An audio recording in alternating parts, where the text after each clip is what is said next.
Welcome to the Wheats on Your Mind podcast. My name is Aaron Harries.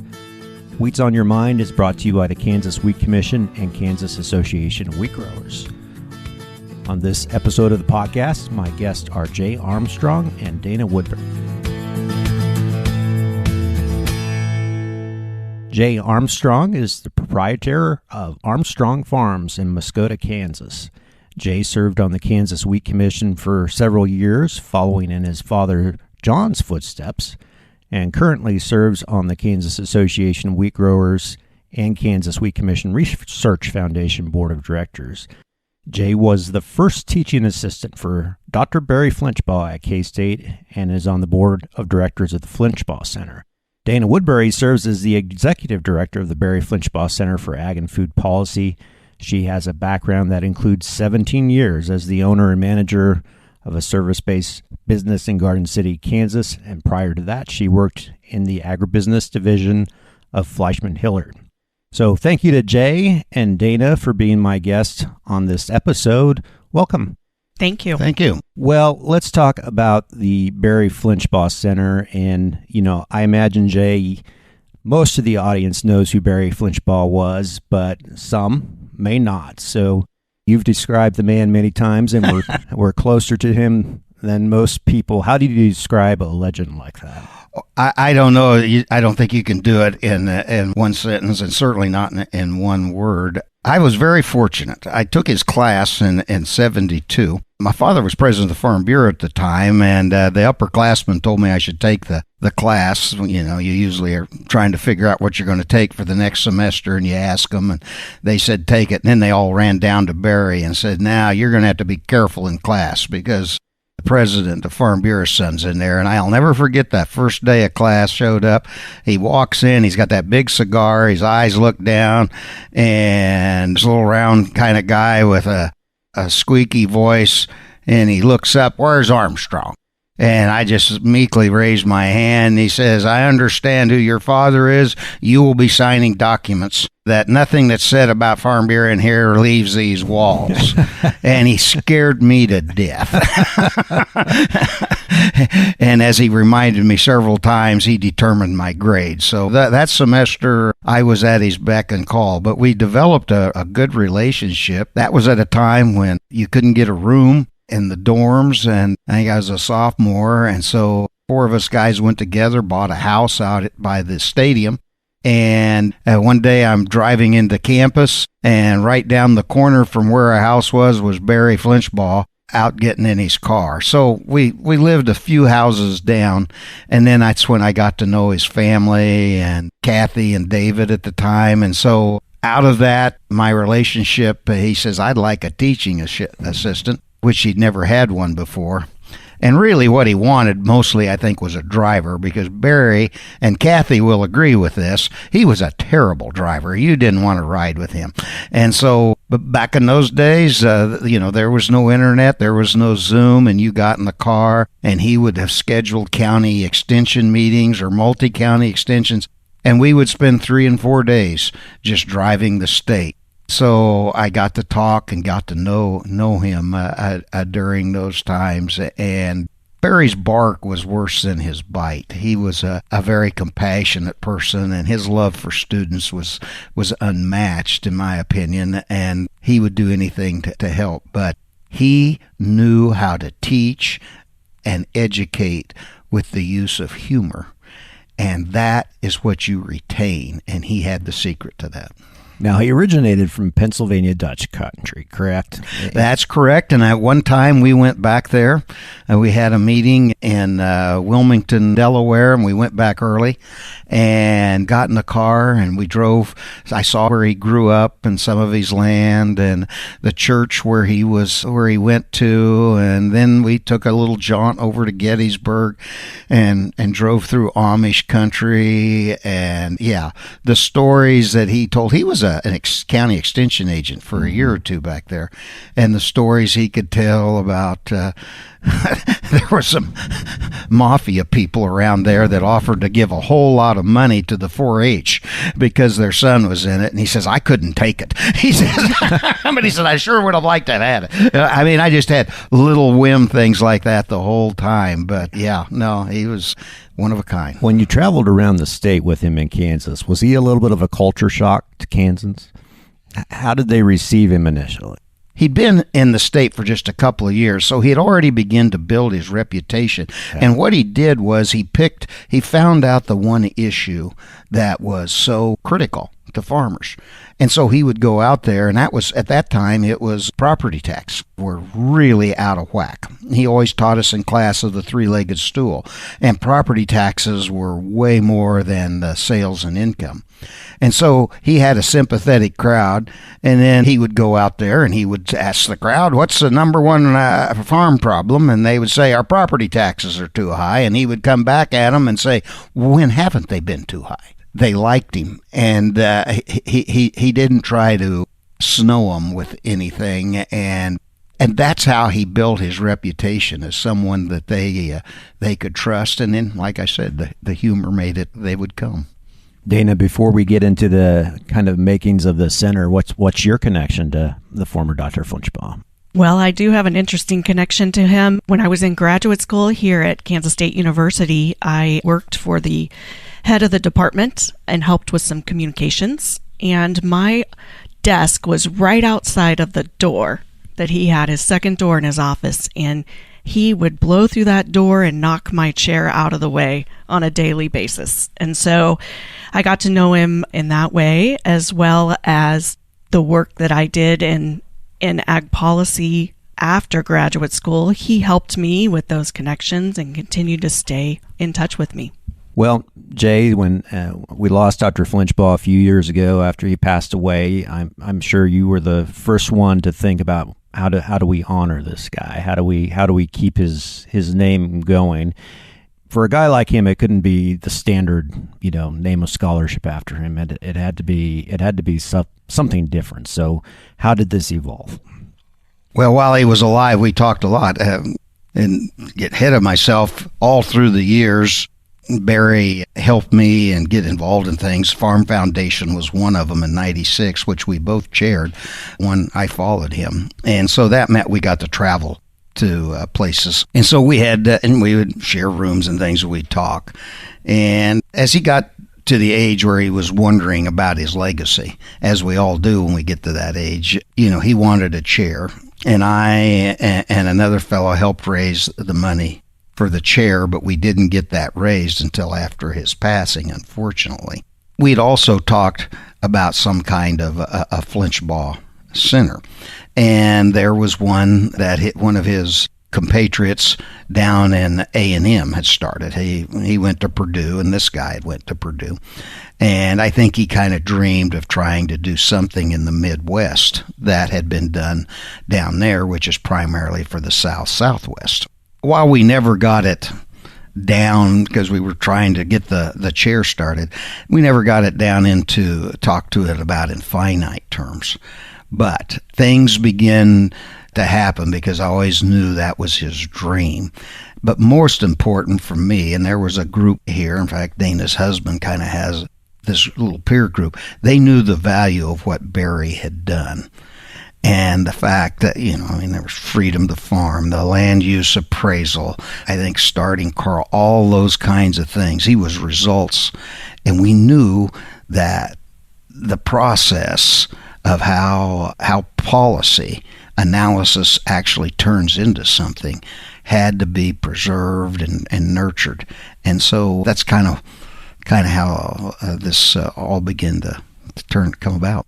Well, Dana, so you're the director of this center now, so give us the elevator pitch. What's it all about? What's the center's mission and vision? In follow-up to what Jay said, we had a lot of his former students come together and really want to see this continue. And so as the mission for the center, it includes student engagement and continuing to develop that pipeline of knowledge and people that understand how ag policy works and how to analyze it and how to gather the correct information.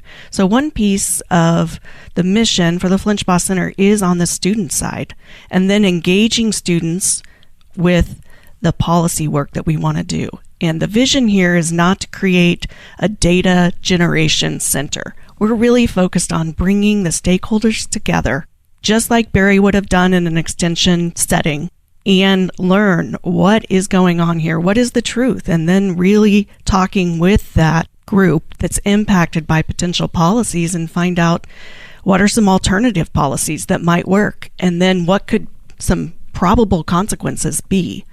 And so the output that we have as a center is really voices from all the stakeholders that are impacted from the ag policy decisions. And our ultimate goal is to get this information from the stakeholders to the policymakers so they can make an informed decision. And we continue to hear from policymakers as well as industry and stakeholders. We want to know what the truth is, and we want to understand how it's going to impact not only Kansans, but producers across the United States. Jay, policymakers like to have some of those differences ironed out before you come and visit them in their office, and that brings up what Dana said, the alternatives and consequences process. Yeah. I'll give you a great anecdote, and I was one of the most fortunate things in my life that happened was, and this goes back when I was his teaching assistant, and we researched land use appraisal. And basically, land on the rural urban fringe was, those farmers were being put out of business because they were being appraised at 30% of their best use value, which was in our state's constitution. We studied that, and there were a few states that would use value appraisal, and we published an extension bulletin, and then we went on the road. And as you can imagine, farmers, this was a new idea to them, but they had a lot of questions. But only Barry could explain that. And we probably did that for 9 months. And there was the educational part, taught in an objective way. But now, farm organizations, commodity groups, grower groups, they had an educated membership. And then they went to their representatives. And that had to be a change in the state's constitution to do that. And they got it through the work of those organizations and commodity groups. They got that put on the ballot. And now we had to get the people of the state of Kansas to change the state constitution. And there was a big urban contingency then. Probably 7 to 9 counties could call us. I had the fortune, I'd graduated in 74, the summer of 74, and I had the fortune of working or campaigning, I guess you'd say, I was his driver, for the person that went on to be governor then. And he was a lawyer from Johnson County, and I can still remember, back then you went to what they called coffees in the morning, coffees in the afternoon. And I can still remember those people saying, well, how should we vote on this? How should we vote? And of course, his name was Bob Bennett. He was looking for the rural vote, and those organizations told him what to do. And he says, you're losing your farmers in your urban counties. He says they can't do it anymore, and you're not going to have green space. And they voted that thing in. And that is how it started, and I've looked at that, and that was Barry's model. Yeah. Educate. The stakeholders were the farm organizations members, and then they took it to their policymakers, and it worked. And I think that when I look at this policy center that is now formed, that to me is what I hope that down the road and in the future that it can do as we face issues like water. Yeah. Well, and in the environment we're in right now, the political bipartisanship, and you and I can both imagine what Barry would be saying about the environment right now and how there aren't any statesmen. Imagine where the farm economy would be today if they hadn't passed that constitutional amendment. It's quite a miracle that it got done. And I will tell you something, Aaron. I get calls from senators from Nebraska, and if anybody's ever looked at the taxes they pay up there, yeah, and they call me and ask me, how did you do it? Yeah. How did you do it? So preserving this process, the goal of this center, so you've got multiple audiences here, really possible audiences. What are the different methods of delivery that you kind of envision for these different audiences? You just had a very successful Flinchbaugh Forum, which I had the pleasure of attending, which I thought was one great event and one way to do it. But what are the different vehicles you can communicate this message? Right. So the first inaugural event was on September 26th, the Flinchbaugh Forum. We were able to get more than 200 people in a room that probably just fit 200 people. And the feedback that we received from that day was that they were hungry for this type of connection, conversation, and they're looking for the truth. They want to know the facts. And so that is one way that we plan to reach our audience. And it's undecided right now whether that's going to be an annual event or a biannual event, or every other year. So we're working through that. But in the meantime, we're also getting out and about. We've received our first grant from the Patterson Foundation, and we're working on water issues in Western Kansas and engaging the youth in the future of what the water issue looks like. And so we're going to be bringing 30 high school students together on 4 separate occasions, exposing them to the issue, connecting them with the people that are impacted, and allowing them then to carry their voice forward and hopefully get some of those students interested in careers in ag policy. Let's follow up on that and tell us a little bit more, dive into the Flinchbaugh Fellows program, which I think is excellent. Yes. Now, this is a program that was created 8 or 9 years ago from a volunteer group, and they were all former students. And that's still the case today, although we do operate our board. We're the overall Flinchbaugh Center. We're the umbrella. And so we work in conjunction with that program. And we do have a couple of board members that are responsible and a part of that. But this year, in 2025, we have 4 fellows. And right now we're going through the recruitment process. And the deadline ends on October 31st for students at Kansas State University that are interested in policy in some agricultural area. It can be anywhere from food insecurity to production to marketing, any type of interest there. And so the 4 students, what they have done this past year is in the spring, they go out to organizations such as this and they intern. And they get a chance to learn about the issues, learn how to communicate, and really just start to understand the industry. And then in the summer, they have the opportunity to connect with internships in DC. And our 4 fellows came back this past August and really had an interesting summer, given all of the activity that happened in DC this summer. And so they really got into the depths of how policy is made or how it's not made, and how the relationships work, especially between the House and Senate. And so those students have all come back, interestingly, with a different perspective on how they're going to approach a career in ag policy than if they had started. In addition to that, this year we were able to get those 4 students to DC prior to their summer internship experience, not only to expose them to the city, but also talking to former Dr. Flinchbaugh students that are working in ag policy in the DC area. And they were able to share with those students what their path looked like, how they were able to make a career in ag policy. And so I think that really encouraged students as well as gave them a network of people to interact with while they were in DC for their internship. How proud is that going to make you feel, Jay, to see young people on their resumes have a Flinchbaugh Fellow on there? And what does that mean? Oh, I think that would mean a whole lot to me if I'm, out there looking for, an employee in ag econ. I think what a lot of people may not know, and this was really something that was started from a former Flinchbaugh student that's now a lobbyist in D.C., but he was saying, too many times I go to our own Kansas delegation and their ag people are not from our state. Yeah. And he says, we've got to provide a pool. And because of that, then he went out and raised money, and it started. And now, thanks and a lot to Dana and some other people, they have really upped this fellowship program to where I know Barry would be very proud of that. And when you've got that fellowship on your resume, and maybe we hope that some of them say, hey, working back here for a congressman or senator would be kind of fun. That's a resume builder, and good things come out for everybody. Yeah, and it's a way to continue the class without having the class in session, so I just love that. So the issues that the center is focused on, you mentioned water.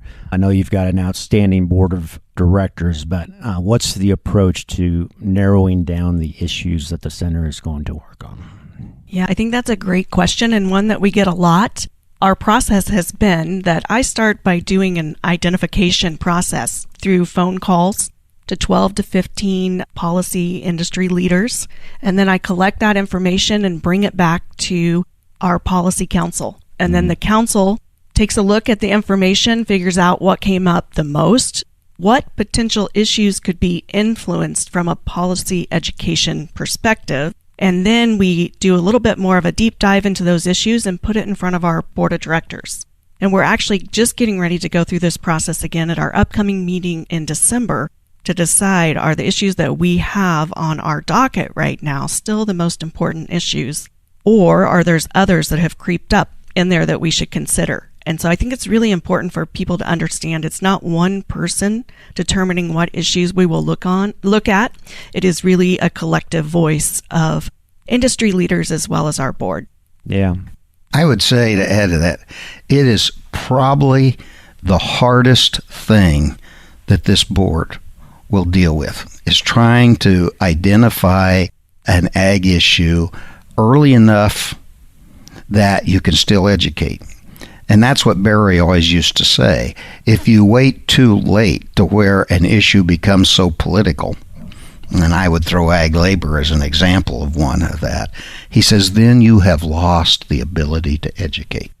On the same, if you can be and use the foresight to see the issue that's coming down the road, to get after researching it and getting input so that you can still educate, then you can do stuff. And we have former Secretary of Ag Mike Johan, former Secretary of Ag Dan Glickman on our board. I mean, they bring so much. Got Pat Roberts. They bring so much to that. But that is the toughest thing to do. And then the other thing, and we haven't talked much about that, but when it isn't just picking the issue, then you have to find funding. Some issues are easier to do than others in that case. Yeah. Take the water issue, for example. So many different levels of this across different parts of the state, so many different players. How does the center position itself to get in there, identify the right contacts to say, we're here to help? I'm glad Dana's here to answer that question. Not an easy task, I imagine. Right. Well, and this is a tough issue to start with that. But I think the most important thing we do is we look at our partners and the work that's already been done in this area and really focus on how can we elevate the issue versus duplicate any of the work that's been done. And as we really started to dig into the water issue, it is clear that the Ogallala Aquifer is not only a state issue, it's a regional and a national issue, and as many are saying now, very much a national security issue. And so as we looked and thought, what are the areas that we could have an impact, the Ogallala Aquifer quickly came to the surface. And again, I think it's very important to point out that we're working with the partners. There's been a lot of work in this area, and currently in the process of putting together some initial what policy questions should be asked. And then our plan is to take that out into these small pockets within the Ogallala Aquifer and hear from the people that are impacted. And then share that information or combine it with what's already been done from a data perspective, as well as there's been some initial conversations. And how does that overlay with the conversations that we're going to have? But from what I can tell, this is the first time we'll be approaching it from what are the policy options? And then what does enforcement look like? And I know they found a lot of success around the Ogallala Aquifer and making great strides when they're self-regulating. And so setting the standard of what you want to accomplish, and then they're self-regulating, is that the right answer? And so there's just a lot of questions to be asked. And I think it's important to get a group of people that are educated on the issue, all starting with the same information, and then really analyzing the different policy options, and then deciding which of those options do we really need to dig in deeper with research. I imagine the response is positive. The name Flinchbaugh carries a lot of weight. I think it would be, yes, please come help us. Have you seen that positive reception? Well, that's why I'm still working with the center at this point. It has been one of the best parts, is this network of former students and colleagues and legislators that really want to see the values and the type of education that he provided to continue. And not only for the state of Kansas, but also at the national level. And so that network of support has been incredible. And it's been very hard to decide when to tap into that network of support and how, and to make sure that we don't leave anybody behind. Because one of the most interesting things that I found in this job is really everybody had a unique relationship with Dr. Flinchbaugh, and they all have a vision of how we should carry on that legacy. And he was so good at connecting with people on a one-on-one basis, as well as being a connector of people. And so I think that's a really interesting perspective, as, again, we try not to leave anybody behind, but we're also trying to incorporate a lot of different voices. And so the network and the name Flinchbaugh has had my phone call returned on a lot of bases where normally it wouldn't have been. Yeah, so, I'm glad you mentioned national impact, and that's a question I want to ask. So the Flinchbaugh Center, Jay, how big is its reach? Because Barry was renowned nationally and internationally, for that matter. So you can't outgrow your britches, right? Mm-hmm. But start somewhere. But what's the vision? I mean, how bigger can it get? We started, I think, with this regional project first, basically because we didn't want to get something so big that we couldn't think that we could manage it. But nationally, we have 1, 2, 3, 4, 5, 6 that come to my name right now that they either knew Barry very well or were students of Barry that now are working in D.C. or Chicago or wherever. And so it is we've got a national presence. One thing, and I'm so interested to see how this Ogallala thing works out, because I don't know. I mean, we know the process, and we're going to go through that process. But the thing, when I talk to people back in D.C. or nationally, particularly when I'm trying to get them to money, is I'm going to say, Ogallala is the biggest aquifer, but it's not the only aquifer in the United States. And those aquifers at other parts of this country are having the same problem, where multiple uses are using it and having that problem. And what we can show them is a template of how you bring those different types of users together and come up with some kind of solution that will preserve a natural resource that has to be preserved. If we can do that with what we're doing here, I think there is a national repercussion that suddenly people will begin, hey, let's call the Flinchbaugh Center. They know how to put this together. You're preserving, in a way, this teaching process, this philosophy, but you're also preserving memories. I noticed on the website you have some videos of some lectures and things like that. Is there any future plans for that to, remember? He probably won't get a whole library museum after him one day, but what can you do to keep those other memories alive? Other than Jay doing a really good impersonation of him. All his documents and things, his papers, are all over at the library. But they're in boxes. Nobody's gone through them. And Dana did me the favor of sending me the link so that I could go through these. I don't know if I'll live that long. But, when I worked for him, he was just starting these files. And I can remember the ones on speeches and the ones on this. And of course, he always told me to stay out of them. But I kind of, I get some time. I'd like to go through those, because I think there's got to be some real golden nuggets in those files. Absolutely. And we haven't had the time or the resources to start through them. But as we do, I think that they'll start probably being, you'll see some of them come up on the website. We'll use them. Yeah, I'm sure there's some notes or some letters between he and Pat Roberts or Dan Glickman. Oh, it's That would be a fun treasure hunt, Jay. Yeah. I hope you do that. One of the things that we do have is it's last semester teaching. We have all of those classes on video. And so that's been just a treasure trove for our fellows to be able to watch the different seminars, for example, on king and kingmakers, alternatives and consequences, and to really better understand who was this person, Dr. Flinchbaugh, behind this fellowship program. And so our students have mentioned this year that's been a great addition. And so we're really grateful that at the time he was teaching his last class, everything was videoed due to COVID. Yeah, that's happy circumstance out of a sad situation there. Well, let's talk about the fundamentals of this center. How is this thing operating? How is it supported? How can people support it? Yeah, so far we've been very grateful. The Flinchbaugh family has been strong financial supporters. We've had a couple of other key donors that have given us the grace of this first 2 years to really figure out who we are, where we're going, and how we're going to get there. And so we're finally at a point, thankful for the Flinchbaugh family. Again, we have a matching campaign that is going on right now. It's the first time we're going to the grassroots to ask for funding support.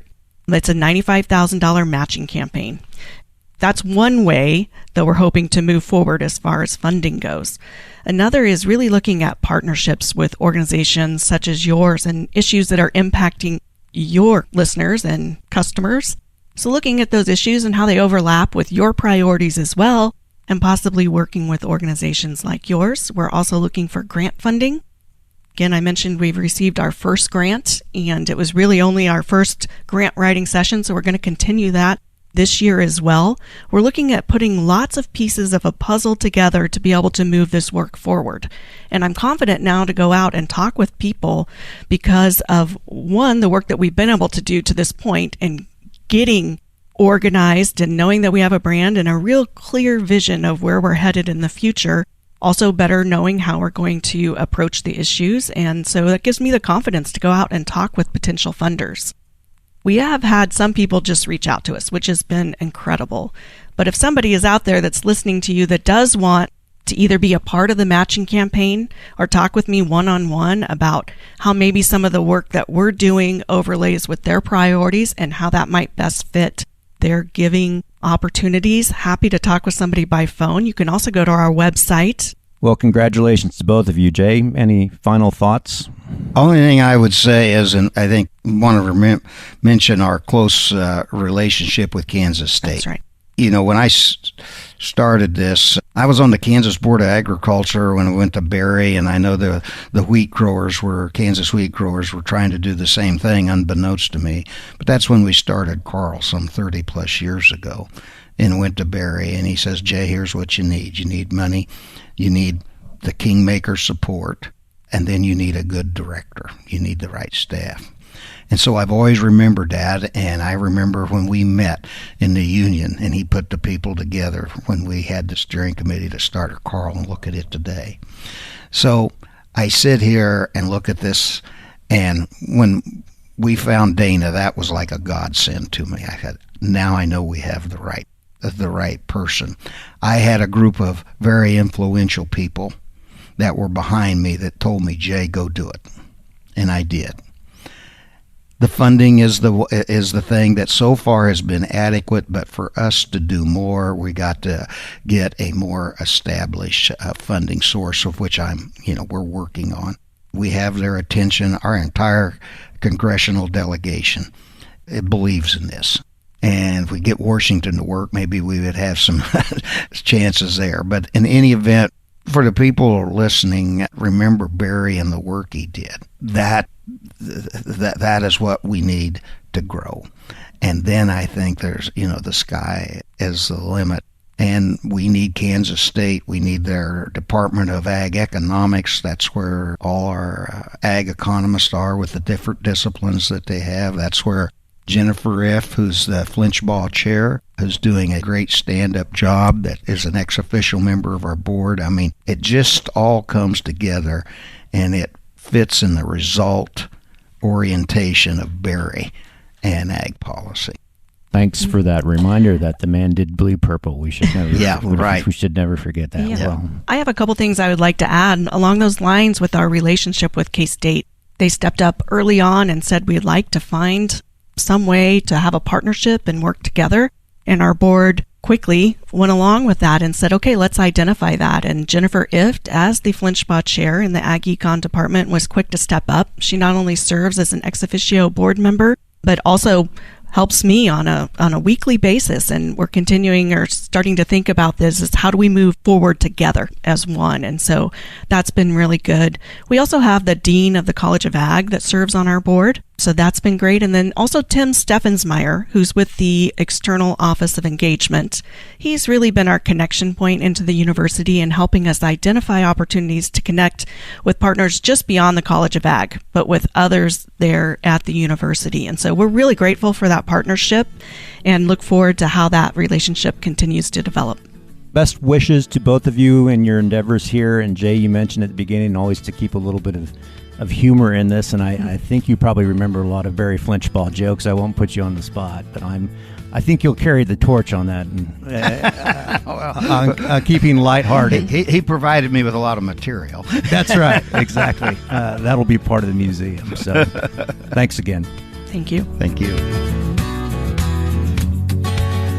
Thank you to Jay Armstrong and Dana Woodbury for visiting with me about the Flinchbaugh Center on this episode of the Wheats on Your Mind podcast. We'll post the website to the Flinchbaugh Center on wheatsonyourmind.com, where you can find all previous episodes of the podcast, or you can download those at Apple and Spotify. Thanks for listening.